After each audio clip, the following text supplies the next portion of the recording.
Today's guest is Australian homeopath Nyema Hermiston. Nyema was originally a registered nurse, after which she studied naturopathy and then specialised in homeopathy. She has been president of the Australian Homeopathic Association in New South Wales, executive officer of the Australian Register of Homeopaths, and she's currently the president of the homeopathic charity The Aurum Project. She also holds a BSc Honours from Middlesex University in London. Nyema has a special interest in acute childhood illnesses so young children can avoid side effects of medications. Concern about the number of children with allergies, behavioural and learning disorders, and other chronic disease has led her to explore their potential causes. Her publications include Treat Your Child's Ear Infections Yourself and also Treat Your Child Yourself, a parent's guide for 100 common childhood conditions, and also her third book, Good News for People with Bad News, a collection of 41 stories of people from around the world who use different ways to recover from serious illness. She also runs a dynamic blog on a wide range of health issues called Treat Yourself. All of Nyema's books can be purchased through karunahealthcare.com.au and karunapublishing.com.au. That's Karuna healthcare.com.au. Thanks for listening. Welcome to the Homeopathy Hangout, where we discuss all things homeopathy from around the world. And now my mum and your host, Eugenie Kruger. Hello, homies, and a very warm welcome to Homeopathy Hangout. Today, we get to hang out with Nyema Hermiston from New South Wales, Australia. Welcome to the show, Nyema. Thank you. Thank you for having me on. So lovely to have Australian homeopathic royalty on the show. And I'm very excited also to have your husband, John Gamble, on next week. Well, it'll be next week for our listeners, but it's going to be in 1 hour's time for me and you. But both of you I consider Australian homeopathic royalty, so it's really a privilege to have you on the show. Oh, well, that's very nice. Nyema, can you tell our listeners how you were first introduced to homeopathy? What's your journey been like, and where did you start, and what's it been like? How did homeopathy find you? Okay. So I was compelled to study naturopathy way back when, in the 80s actually, and I was keenly interested in nutrition, and I decided to start a course in naturopathy in Sydney, and part of that course was homeopathy, and I fell in love with it, was absolutely awestruck by it, but I thought to myself, this is going to really complicate things because I want to be a naturopath, and if I get involved with homeopathy, then my life will never be the same again and there'll be no turning back. So I assiduously avoided it for a few years and then I ended up succumbing. And because, to be honest, I found prescribing and at that time giving vitamin C to a patient was quite a radical act, and echinacea, and people really didn't know all the stuff that they know now. And so it really got a bit boring, to be honest, and I thought that homeopathy was just so much more interesting because it offers people something that they can't go to a health food store or the supermarket shelf or grow their own herbs, or they can't do that themselves unless they really know how to. And I just ultimately, the interest of the area just took me over, consumed me, and yes, my life hasn't been the same since. And you also have a nursing background as well, right? Can you just tell us, how did you even find time for all of this? So you've got the nursing background, the naturopathy and the homeopathy. Okay, so I trained as a nurse after leaving school, and I was a registered general nurse after 3.5 years training in New Zealand. And I was actually wanted to study medicine, so nursing was a bit of a poor second. So I did it very sort of part-time, and then I was working in London and then in another city, Nelson, in New Zealand, and I ended up working in intensive care and accident and emergency and absolutely loved that. But that was pretty much the extent of my nursing background in terms of I didn't specialise in any area other than enjoy working in acute care. And then when I started to study natural medicine, I put myself through the course by nursing. So I was doing part-time nursing as a temp type role. And I was on the nursing pool of a large hospital in Sydney, and then I just put myself through naturopathic college. And then I ended up working, having sort of a foot in both camps. I was working in Manly, which is a beach area of Sydney, at the Manly Waters Private Hospital, and they had a special environmental allergies clinic there, and they were looking for nursing staff. So that suited me perfectly because obviously I was deviating from the well-trodden path of nursing, and so it was a very good sort of meeting of the philosophy of what I was studying and moving on to naturopathy from there. That's interesting. I did not know that you're from New Zealand originally. Yeah. And Nelson, of all places, oh my gosh, it's just the most beautiful little town. Hey, I haven't been there in like 20 years, but it really stole my heart. Ah, yes, it is. Yeah. Mm-hmm. At that clinic you were at in Manly, did they do allergy immunotherapy there? Oh, that was way before they did that, okay. all that kind of thing. What it was is a sealed off unit, absolutely hermetically sealed unit, because the people there were highly allergic or had chemical reactions to, like, I remember one farmer had a chemical spill and became hypersensitive to so many things. So these people were very easily triggered. So we had to be super clean, air filters. There were like 2 double doors so that there was an air trap so that none of the outside air would come in, that kind of thing. So much we can do with homeopathy. Hey, I bet you wish that you were able to. This is where I just think, yeah, what we did do then, was we did things like intravenous vitamin C infusions and elimination diets and probably some medications that I don't actually remember. And that was about it. Immunotherapy wasn't even kind of thought of then, as I remember. The allergy immunotherapy always blows my mind, how anybody can think it's okay to go and get these weekly injections for sometimes for years when we can do, the same and better with homeopathy. Very interesting. Well, it's better than medication. Like, people do get relief from their allergies. Yes, homeopathy is easier, but if it's like a profound anaphylactic type situation, even as a registered nurse, homeopath, naturopath with 30 years experience, I'm much happier for those patients to go to their doctor for immunotherapy, because the load is very heavy if you're treating someone like that, and it's quite stressful. Interesting. Yeah, so I think there are times when we have to say we're homeopaths, not doctors, and if they're doing well on that, that's better than being loaded up with, a kilo of cortisone a week or whatever, so.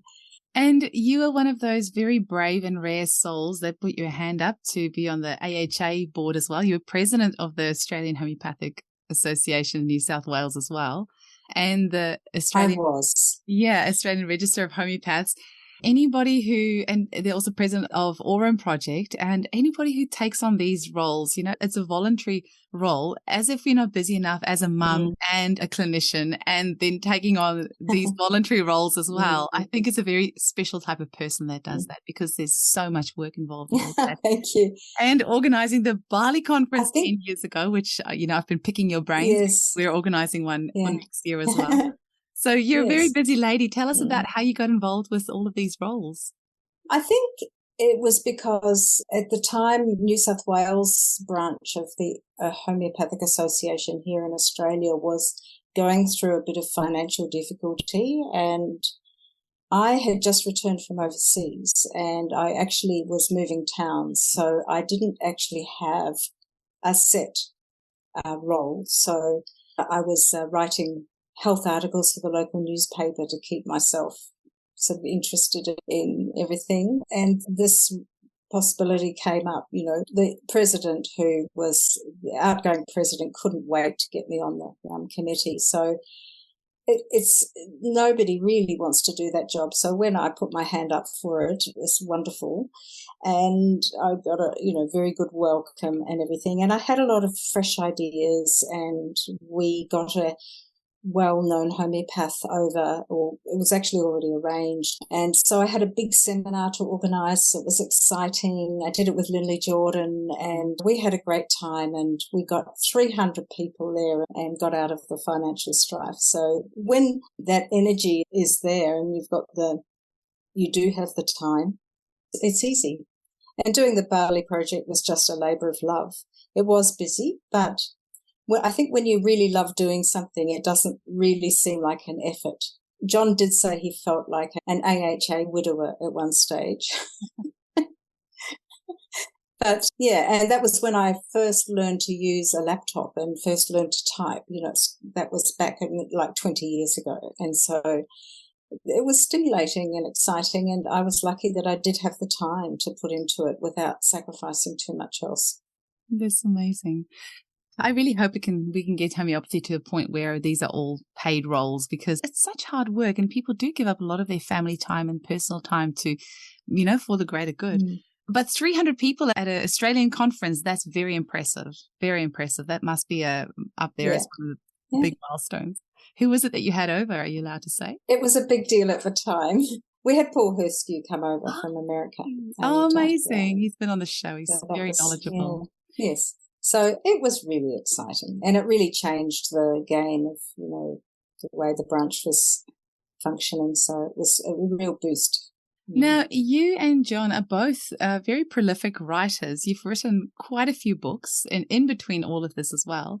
And you have a passion for acute childhood illnesses as well. And you mentioned about enjoying working in the emergency section at the hospital, hey, and the acute childhood things. You seem to really like being amongst all the action.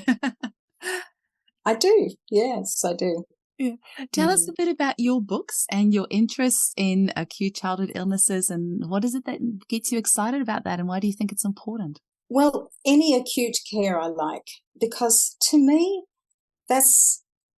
homeopathy is capable of great things, but the everyday, day-to-day function of homeopathy, of the medicines, of being able to say, oh God, I think I'm getting tonsillitis, I need a remedy. This is the sort of information I believe should be commonplace, like you go to the cabinet for whatever medication you've got in there, from the pharmacist. And it's entirely possible that could be replaced with homeopathy. And I can't totally explain it, but it just suits me and my belief in homeopathy. And I think homeopathy has such an uphill battle to become acknowledged, even when things are going really well. There's still the vast majority of the population doesn't really know what it is. And so to me, to promote the acute remedies for day-to-day, like if you've got a cold or just even the minor things, you get a bruise, you get, you have an injury, there's just so much that you can use. And once you get familiar, once a person gets familiar with those remedies, you think, why would I do anything else? And it's always there. It's at home. You don't have to make an appointment for the doctor. And I think that's a great goal for homeopathy to have, is for it to become more of a household product or a household habit that they use homeopathy. It's cheap, it's easy to use, it's safe, it's effective once you learn how to use it properly. So what happened with the first books that John and I actually wrote together was Treat Your Child Yourself. I've got a copy here actually. And it's a parent's guide to drug-free solutions for common complaints. And it's an A to Z guide, and it's got about 100 complaints in it. And it's been very popular. It's in its third edition now. And really it got to the point where we didn't say to ourselves, we must write a book. It was like we really were saying the same thing to so many patients. Try this, do that, etc. I thought, let's put it in a book, and then we can just give people the book. And it really was a lovely surprise when people just loved it, the ones who learned about it, because it's Friday night, 7:00, the child gets an earache, or, somebody gets a fever or whatever. It's usually the children that these things happen to. And they can go to the book. If they've got the remedies, there's a little kit that we recommend, and they can use it. And so people love being able to do that. And so we just decided, let's put everything we've learned in the last 20 odd years into this book in a simple way. And it is also not just homeopathic remedies. We talk about, actually, let me have a little look, I'll remind myself. So it's got description of the problem and then what the common triggers are or what the underlying causes might be, practical measures like, obviously if you've got a bleeding wound, you have to put a compression bandage on it to stop the bleeding, that kind of thing. And then there's some nutritional, for some complaints, would be nutritional strategies, supplements, especially for children with chronic ear infections. We have to sort of figure out what's causing those. And then if there's any herbal things, like we might suggest that. And then there's the list of homeopathic remedies, because not everyone with the book would necessarily have a homeopathic kit. So they've got something they can do. They've either got nutrition there, they can put a hot pack on the ear if they've got nothing else. They can sit the baby up and ask the toddler to swallow or blow their nose to clear their ears, that kind of thing. Very, very practical stuff, which, as you've already gathered, that's sort of the way I like to operate. So we put it together. When was it first published? Gosh, probably at least 10 years ago. And it's just been great, because what we say when we get parents coming, I say, oh, what do I do when this happens? I say, well, look, here's our book. Here's a few remedies. Try this and let us know if you get stuck. And invariably it means that patients and parents need to contact us a lot less for acute problems. So that suits us, because they're usually in between type consultations, and it can make you very busy, and parents love having this autonomy with their kids' treatment. They just love it. And one mother came in to the clinic a couple of weeks ago and she said, you have to tell everybody about this. It's just so important. There's so many people out there who need it. And I think, wow, I should just get her on my team and get her to do a podcast. Yeah. Well, I have a copy of that book as well. I'm so annoyed I didn't bring it with me because it's in my clinic. So I have like some of my books here at home and there's some of them at the clinic, but I do have a copy of that, and I've got a couple of other ones. Is it yes. Is it the third edition or the second? It's the same color as, I don't know if your colors. This color? Yeah, that's the second edition. So there is an upgrade. There is an upgrade that I did a couple of years ago. And so, so it's like this growing body of knowledge. As we find more things, we can include it more. But I think the third edition will last for a little while now. But so it's great to have it. It's a very enjoyable book to give to people because it makes them happy. It's a good size as well, because it's not an overwhelming read and it's very practical. It's got lots of really great information in there. You can quickly get to the information that you need. So I think you've struck a really good balance there between jam-packing it full of information but not overwhelming people, which is very important in this day and age. And especially if you already have a screaming toddler, you don't then want to read through pages and pages of information. I had in mind a mother with a child screaming with ear pain at 3:00 in the morning. That was what was in my mind. It's like, what are they going to be able to focus on?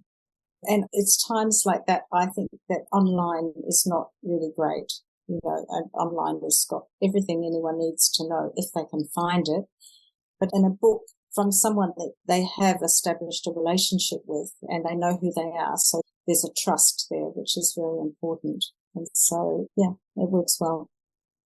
It's extremely important, that trust. And as a parent, like I often say, I just don't know how parents who don't use homeopathy do parenting. I mean, or just how do you raise kids without homeopathy? It's such an empowering tool. I love that if my kids ever need a doctor, I won't hesitate taking them, but I love that there's so much that I can do at home myself. And especially, post-COVID, where often it can be really hard to find an appointment with a doctor. They often can't see for ages. They often, if you go in, they'll sit on the opposite side of the room. They won't even look at you or touch you or anything like that. And if you weren't sick before you went to the doctor's office, you're often very sick afterwards once you've been exposed to all the germs and the there is that risk, yes. Yes. So, this is the thing, is that people do go to the doctors and there are a lot of consultations. Raising kids is tough and financial times are hard. And so there's a lot of stress with mums who may be working and need to put their children in childcare. Their child gets sick. They can't afford to take a day off. So they go to the doctor because they know they're going to get antibiotics or some medication that's going to work instantly. Not to say that the remedies wouldn't. But the parents aren't necessarily in a state of mind where they can take that on board. It's a process. introduce, build up an understanding of it, and then finally you'll eventually get a kit or a book or read a bit about it and talk to friends about it, that kind of thing. That's more likely how it's going to happen. You've got a sick child, bang, you can go to the doctor, get your medicine, and it's simple. You don't have to do anything yourself other than give the medicine to the child. So I think that's how they manage. Yeah, I think so. But I always say any medication that you use, it's kind of like going to a loan shark because you end up like you might be out of the lurch for now, but you're going to have to pay that back plus interest. So you can't, that steroid cream might get rid of your eczema for now, but you're going to be paying for it later on plus interest. So it might seem like a quick fix, but it's rare situations where that's the answer. It is a quick fix, and sometimes that's what children need. But this is my bandwagon about children having medications, and I make absolutely no apologies for it because, first of all, children are sicker now than they were 10, 20 years ago, 20 years ago. The amount of admissions to emergency departments with acute allergies is just skyrocketing. Ask any doctor or anyone who works in there will tell you that. And there's a lot of chronic diseases. I saw a little boy a few months ago with Crohn's disease, and he's 20. Well, actually, we were treating him from when he was about 12, and then he developed Crohn's disease. You think that's not right. And then you hear of the children that get leukemia, and I don't know. There is a lot of exposures to substances that children didn't used to be exposed to. And I think medications are a way of fixing the immediate problem. But children in particular can't take those medications without a risk of side effects. And one of the reasons for that is because most of the drugs, I can't say all, but until recently, no trials were done on children for safety and efficacy of medications. So what they do is they take the adult dose. Now, my maths is not fantastic, but if you've got a 10 kilogram child and they've got an adult dose for a medication, then they'll just make it 1/10 or 1/8, whatever it is, of the adult dose, and that's what the children gets per body weight. But there's truly no trials to verify that that's safe. And so we know that this is not helping children. I know that in Australia, the rate of prescriptions for antibiotics is like 4 times more than what a European doctor would prescribe. And the main reason children need antibiotics is for ear infections. That's the number one condition that is antibiotics prescribed to children for. And we know that the repeated antibiotics affect the gut function, which affects the immune function, which skews the immune response sometimes in vulnerable children. Other children it doesn't affect. It's not everyone, but that's the situation. So if you can give a homeopathic remedy for tonsillitis or acute ear pain, or a soothing cream that isn't cortisone for their skin problems are very tricky to treat in anyone's language, no matter what profession you belong to.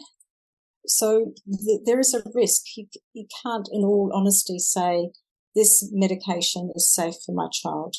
And you don't know the results, the impact, because it might be after 6 courses of antibiotics plus pain medication, how that child's going to emerge from that.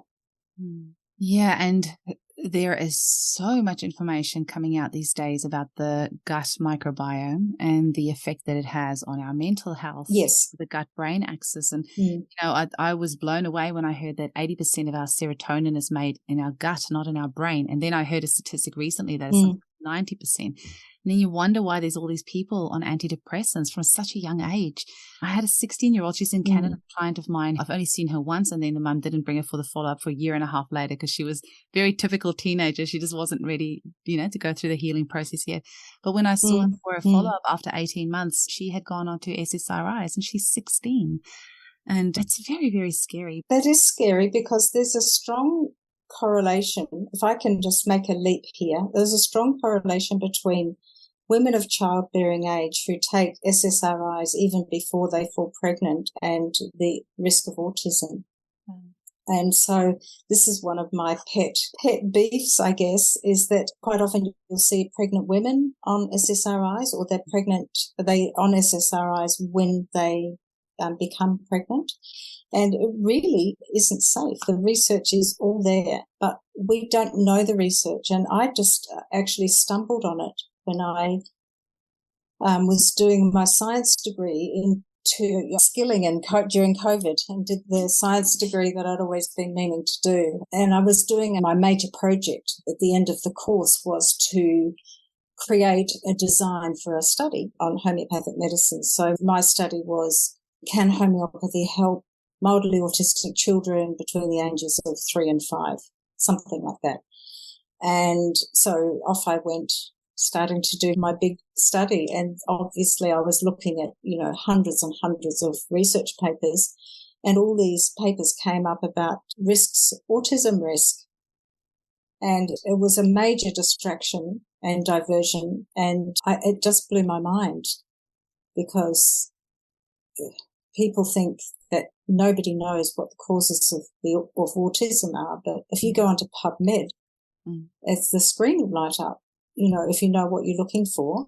And so I don't understand why that is told to parents, because there might not be any definitive cause. I don't actually think there is one definitive cause, but there's enough information there to provide to medical personnel, natural therapies personnel. Even my colleagues don't know this. It's kind of brand new for me, because I'm presenting up at Brisbane at the conference on this topic.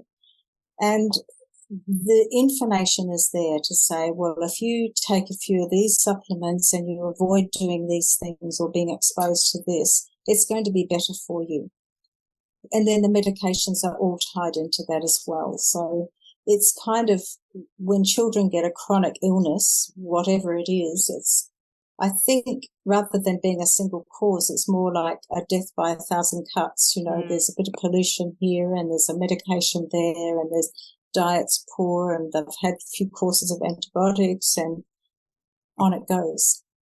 And inherited susceptibility from the parents, and, generational trauma, and childhood vaccine schedules that have gone through the roof, and more of that being added, and stress, and, the list just goes on. But the scary thing is just that doctors through the bank will tell their clients that SSRIs are safe during pregnancy. And this is from, I have over 1,000 consultations per year for the past 4 years. And I would say, of the woman that I see, when I ask them about the child, their pregnancy with their child, and they will say they were on the antidepressants all throughout their pregnancy because they were told that it's safe by their doctor. This is what's being told. People are not being told to go and research or anything. They just get told it's safe during pregnancy. And then, unless you go and dig yourself, you won't find another answer. Well, there's a trusting relationship between the patient and practitioner, so they've got no reason to doubt what's being said. And if you have a look at the lawsuits in America, there's lawsuits now about this kind of thing, about parents not being told what they would like to have been told earlier in the piece. And, the rate of just ADHD is increasing at such a rate that schools, education systems, medical systems are really buckling under the strain of just dealing with the children, not to mention the impact on the families. So that's kind of a lot of what I'm looking at these days. Yeah, our job's definitely very tricky. I think with doctors, I don't know how much time they spend on professional development outside of seeing patients all day, one after the other, 9 to 5, Monday to Friday type thing. There are a lot of practitioners who are doing really, really good work, but their channels of information are different from ours. And also, I wouldn't want to be a GP for all the world these days, because they have a really tough road to hoe. They have a very lopsided amount of paperwork compared to the patients they see. they're under a lot of constraints, that like if a patient has a certain blood result, then they're obliged to prescribe this medication, that kind of thing. And I mean, during the pandemic, it was the bureaucrats that were deciding what treatment patients were getting. So the doctors were disempowered there, and that's how it was. So it is a very difficult position. So as a nurse, ex-nurse, although I do still have my registration, I do empathise a lot with doctors. I think that the vast majority are diligent and well-meaning, and it would be just so nice to have more of a two-way conversation, because we need them for sure. I will always, and in my books, I always say, if this doesn't happen or if that happens, go see your doctor right away, and I absolutely respect what they do. And I love being able to go to my doctor and having whatever tests I might need. And I think it's great to be able to send your patients there and say, I think you should go and get a vitamin D test, because I don't know of a homeopathic remedy that's going to give a patient vitamin D. There are some things that basic care that people need that might be causing their problem that's good to detect. And doctors are able to offer that. And in Australia, that's on the healthcare system, on Medicare. So we can order those tests, but they're costly for the patient. So I do think from natural therapists, if I can say this, that they do get a pretty hard time from natural therapists, doctors. So not always deserve it. I think they're doing a lot of good work and doing, as well as they can. Absolutely. And a lot of the time they can't actually say what they truly want to anyway, because they would lose their license if they did. So they definitely are between a rock and a hard place, that's for sure. That's right.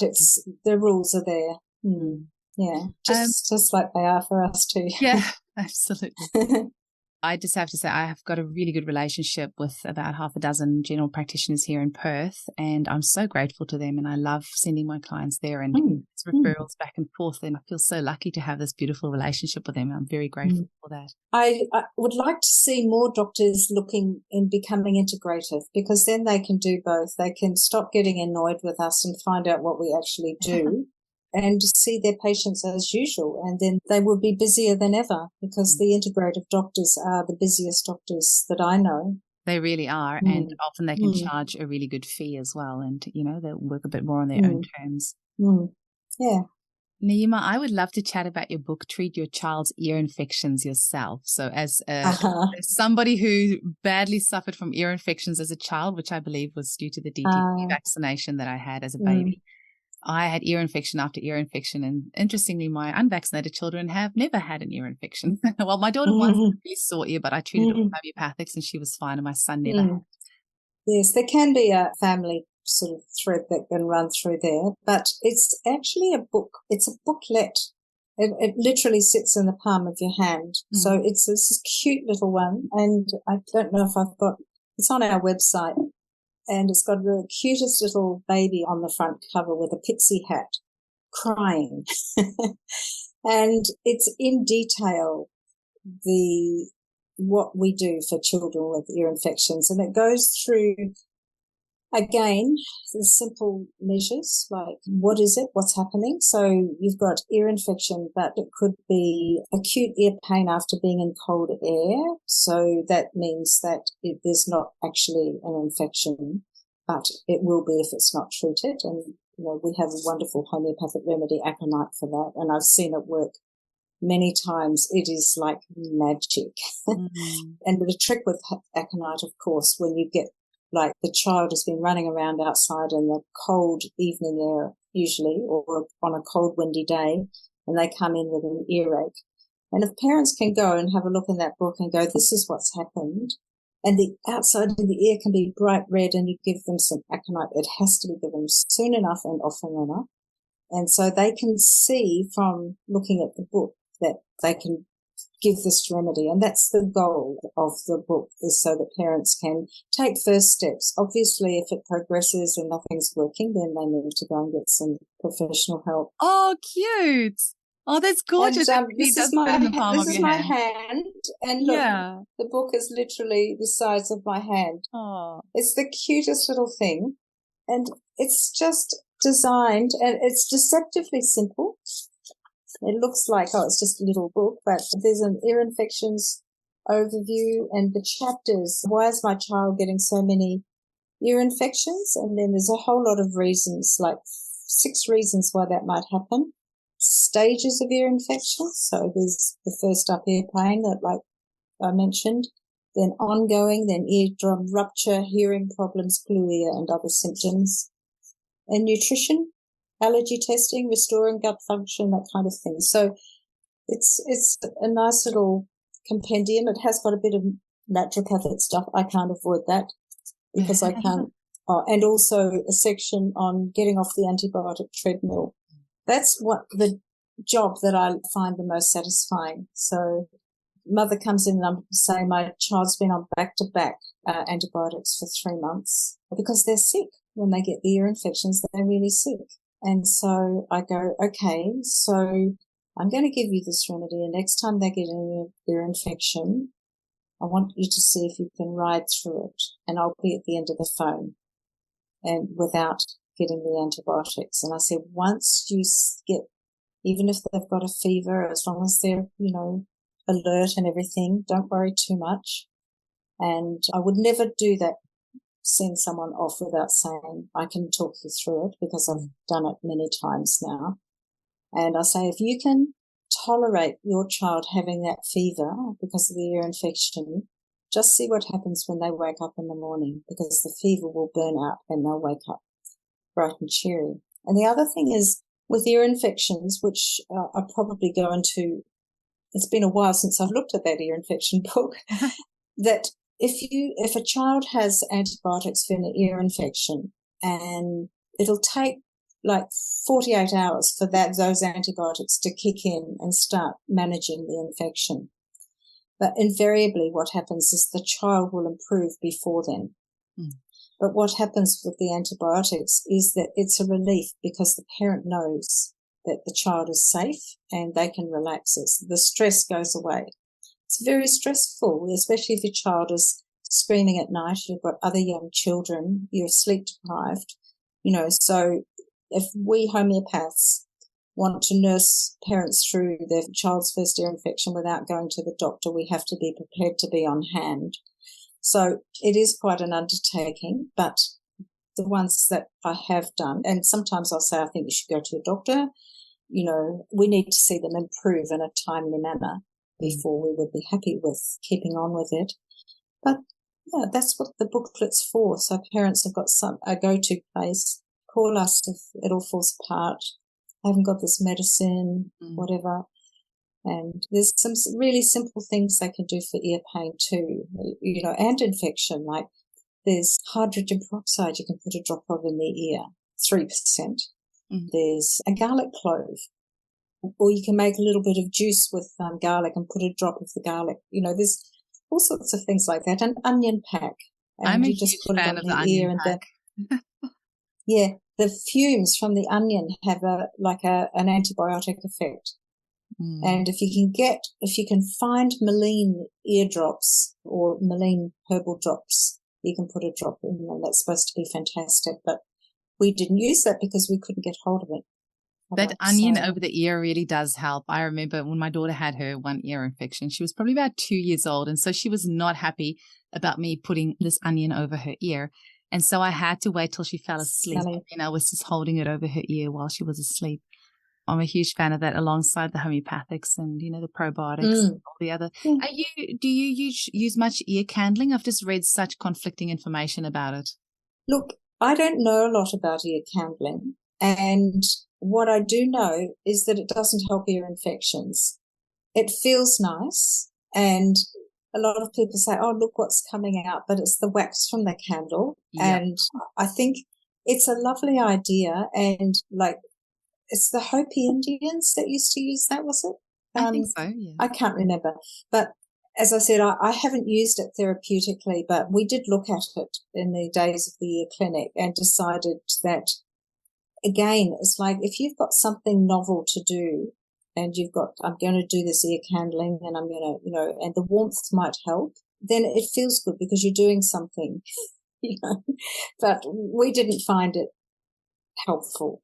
Yeah. But it's not to say that it wouldn't necessarily be for someone else. And as somebody, like I said, who suffered from horrendous ear infections myself as a child, holy moly, it's so painful.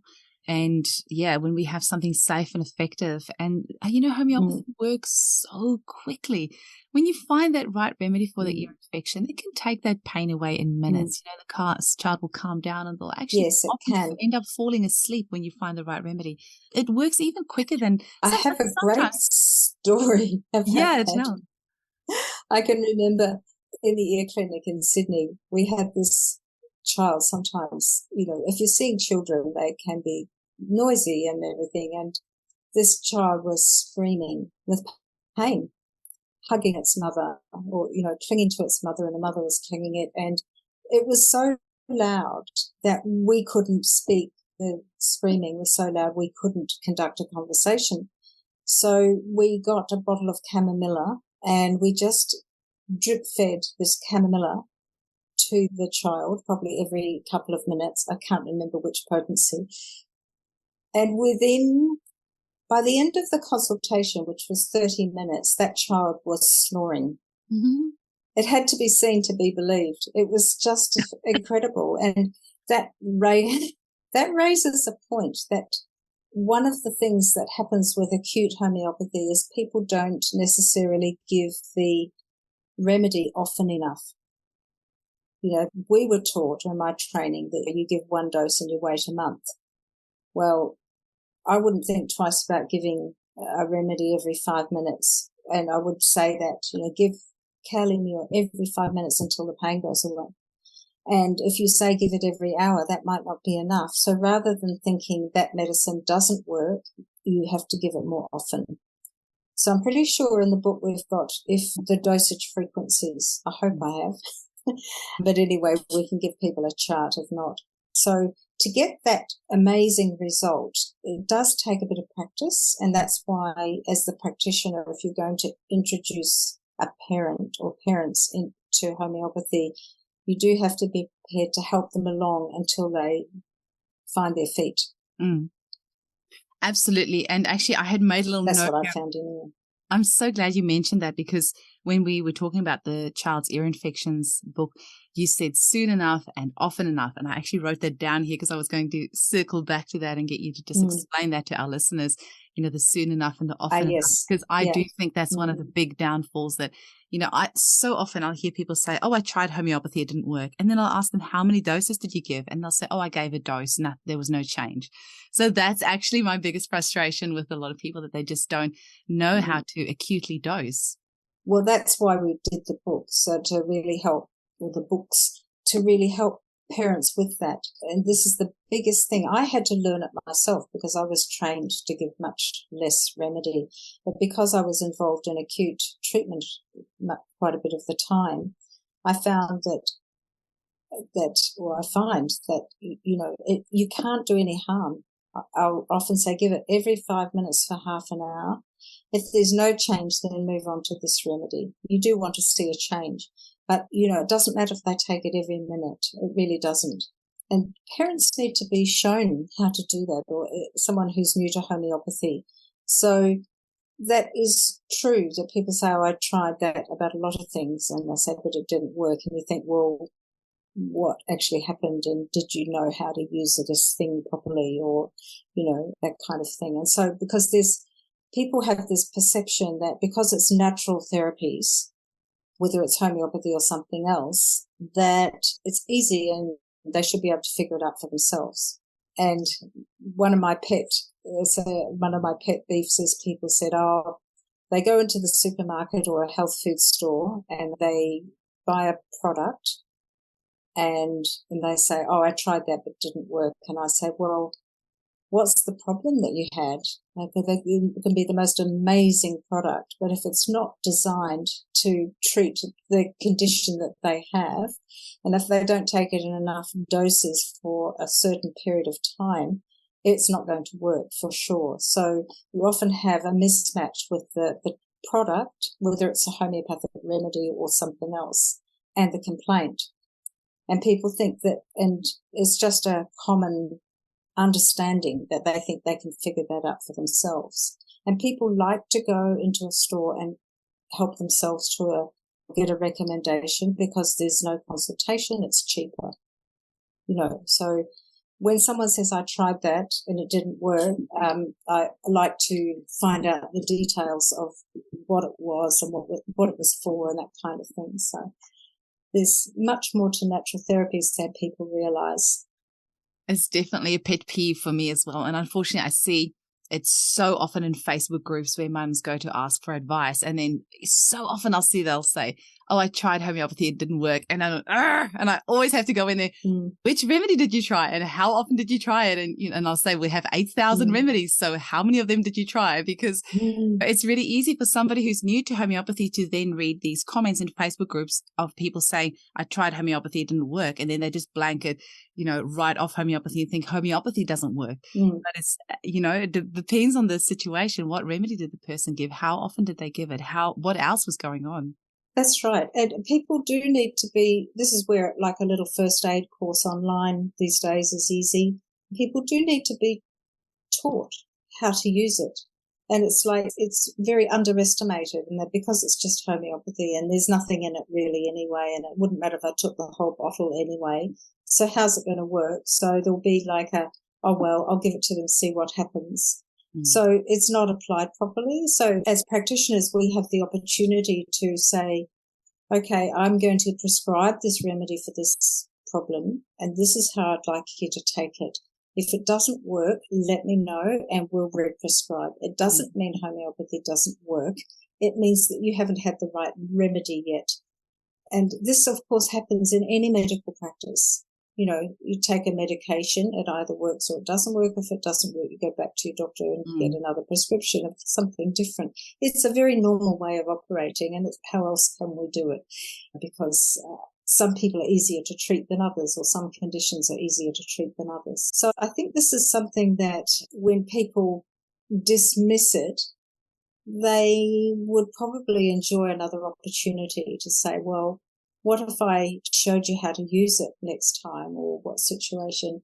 And this is where practitioners can do that. But actually, what I found when I was president of the Homeopathic Association is I did a survey, because I was interested mostly in acute prescribing back then as well. And so I decided to do a survey of the practitioners in New South Wales, and the results came back that only 12% of the practitioners in New South Wales were interested, not practicing, but even interested in acute prescribing. So it's not very popular, even amongst homeopaths. That's why home guides are really good for people. There's so many around. We've written our own because that seemed like what we wanted to do, but there are lots around. And so that's why having a positive experience with a practitioner is really, really helpful. And I think that once that happens, and then someone's armed with a book and the most likely remedies or a kit that they're going to need, and with supervision to begin with, that's a much better start into the world of homeopathy than grabbing a combination remedy off a pharmacy shop and say, I tried it, it didn't work. Because you'd almost expect it not to work because they don't know how to use it. Yeah, exactly. Nyema, I have got a few of you and John's books, but I don't have good news for people with bad news. That one is available through your website as well? Yes, it is. Oh, cool. Can you tell our listeners a bit about that? Tell me a bit about that, because I'd love, it sounds like a great book. Okay.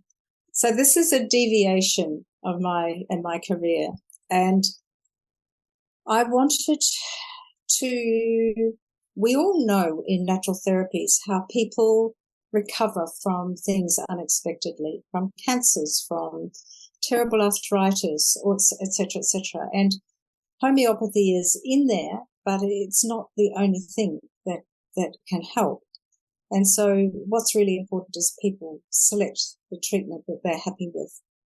And so I wanted to put together a whole bunch of stories of natural cures for serious diseases. And what actually happened was very interesting. What I discovered then is that there are actually quite a lot of medical therapies that are considered alternative, but they're absolutely straight down the line medical therapies that were being successfully used. But if you go to your doctor, you probably wouldn't find out about it. So I ended up doing a mix of natural therapies and traditional medical therapies, medications. And I interviewed, it took me, I don't know, 2 or 3 years to put that book together, but I interviewed about 50 people and selected 41 of those interviews. And it was before Zoom. I was just on my little hand audio recorder, and people from 7 different countries or 6 different countries. And they told me their stories. And so I recorded the tapes and then wrote out their story and put it in this book. And I would have to say, I was just bursting to do that. It was like I couldn't continue my life without doing this book. And I absolutely loved putting it together. And I'm not sure if the title was great, because it does sound like it could be about a religious book, but it's a religion of natural therapies, I suppose. So I really, really enjoyed that. And there are 3 cases of recovered pancreatic cancer in it. Wow. There's 4 cases of autism, like severe. Well, 2 of them were very severe. The other 2 were siblings, actually, of the first one, of their older brother and sister, these were the tiger parents who would stop at nothing to get their children healthy again. And so this one little boy who, well, the story's there, he was completely unmanageable, and screaming and, terrible situation. And his mother was not someone who would take no for an answer. And what I call them, the tiger mothers, they just do everything. But it costs a lot of money to do that with autism. It costs hundreds of thousands of dollars, and not very few people have that capacity. So what else is in there? There's some Crohn's disease, people recovering from chronic inflammatory bowel disease using fecal transplants. Oh, I loved doing that. That was a real discovery, and I discovered things. And there's a story about a couple of stories about people who have reversed their rheumatoid arthritis and scleroderma, which is really a life-threatening disease. And what else is there? A lady with liver cirrhosis, hepatitis C. There's some pretty serious conditions. Time of my life doing that.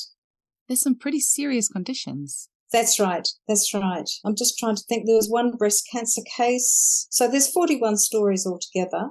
Some people told me it was too long, but I had a good time, so I didn't really care if it was too long to read.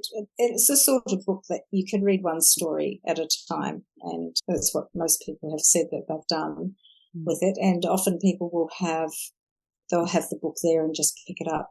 But the reason I did it is that I really wanted to show people how they could recover from their damning diagnosis without necessarily having to do exactly what the medical path was going to suggest. And some people do both, which I think is absolutely fine. Some people just went off on their own track. And what is absolutely true, what I discovered was this research from Stanford University that can't remember the professor's name, but he said there were 4 elements to a successful treatment. First of all, you have to know what's being treated, why the person has what they have, and understand that.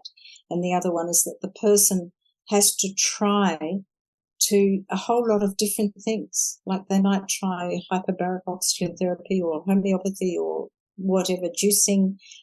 And, one of those is going to help more than other things, and different people have different preferences of what sort of treatment they'd like to receive. And when you've got a damning diagnosis, I think that's absolutely, fine. And so I wanted to write the book so that people could see that they can choose actually quite a range of different therapies just to treat one condition.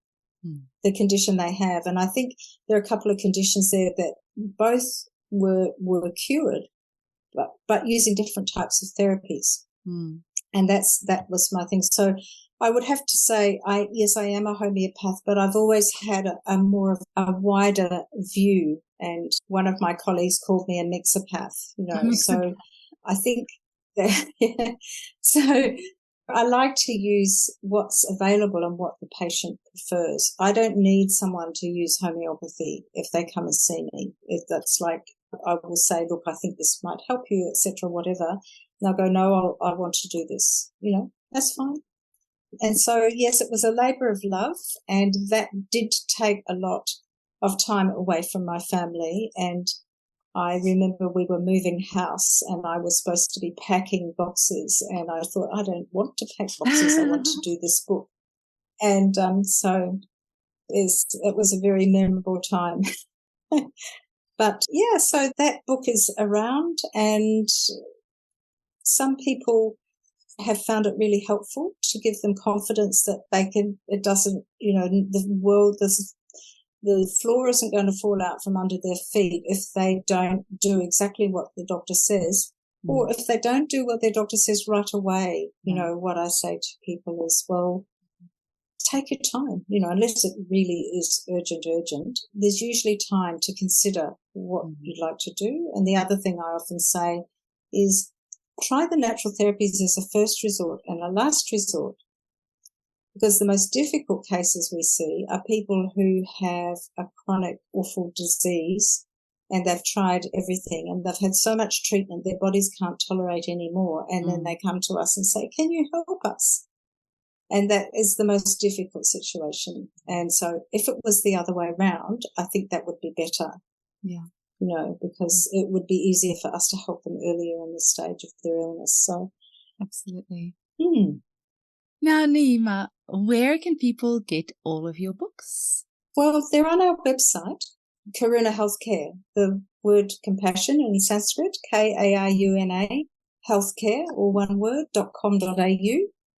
And there's a little shop on there, and they can order them there. And if practitioners want to on-sell Treat Yourself books, our self-help books, I was thinking that thing. I was going to email you straight after this to ask about a bulk discount. It's definitely a book that I want to keep in my clinic for my clients. We used to sell a few copies of Dana Ullman's book, Everybody's Guide to Natural Medicine, but I think I really like your one as well. And I'm just kicking myself because I'm just thinking, why hadn't I thought of contacting you earlier to talk about a bulk discount, to sell that in our clinic? Because exactly like you, I am passionate about my clients all needing a first aid book at home, because I have a great Facebook group for Australian clients, and we give acute advice, myself and my team of 4 homeopaths. Usually somebody's on there all hours of the day and night, but I'm not on there every hour of the night. And I don't want somebody calling me at 2 a.m. for advice on their child's ear infection, because I need my sleep. And this is why they need to be empowered with a book and a really good kit, and then they can do so much of this. They need to be set up properly. Yeah, set up properly, definitely. And you and John have your own publishing company. So you and John have your own publishing company as well. Yeah. Yes. Yes, we do. Yeah, so it's been fun setting up. John used to work in publishing. He used to be a legal publisher, and so it was second nature to him. So that was easy to do for us, and that's why producing the books have been probably easier for us than maybe other people, because he had that background. And so it's been a lot of fun. I love the writing, and I'm going to do a bit more. I've got a couple more books in me. Oh, excellent. But And quick question for our international listeners, where can they purchase your books from? Because our biggest listenership is in America, followed by Australia and then the UK. So where can our international listeners get your books from?